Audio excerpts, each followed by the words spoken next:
Sveiki, skubiai ieškom kretingui administratorės. Tiksavininkai.lt portalo administravimui. Kokios ieškom administratoriaus, turbūt reikia sakyti, kad neižeisti vyrų, bet turbūt jau supratot, ar ne, kad ko mums reikia. Tai reiškiasi, ką reikės daryti, pagrindė pokalbiai telefonu, taip pat darbas su socialiniais tinklais, darbas su informacija skelbimu, administruoti skelbimus ir prižiūrėti naujus skelbimus atsirandančius tiek skelbimų, tiek internete, tiek spaudoje ir taip toliau. Žodžiu, tokia veikla. Ir kokias galimybės ką uždirbti, aš įkelsiu dar kitą video, pas mane vieną kretingiškė uždirbo, yra nufilmuota, jinai pas mane galėsiu įkelti, parodyti. Uždirbo jau 3 ar 4 mėnesį, uždirbo 10 000 litų, dar litais kaip buvo.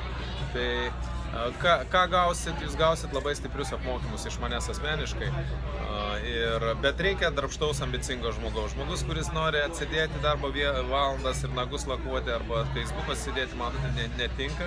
Man reikalingas žmogus, kuris tikrai atidirbtų tas 8 valandas ir augtų, mokytųsi, progresuotų ir tikrai sąžiningai dirbu, nes aš pats esu ne Lietuvoje ir gudrauti, aišku, galima, yra labai daug erdvės gudravimui.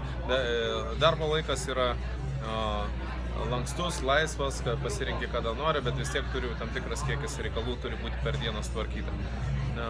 Tai va, paskleiskite tą žinutę, kas manot, kad tikrai ieško darbo ir kas yra rimtas žmogus darbo rinka. Ambicingas, reikalingas, kad norėtų augti, norėtų kažką siekti daugiau gyvenimo, ne tik nuo 8-5 ir po to išeiti į pensiją.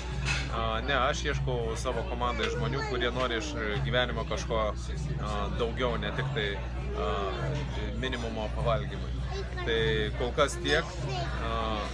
Reiškia, praneškit, platinkit tą video tarp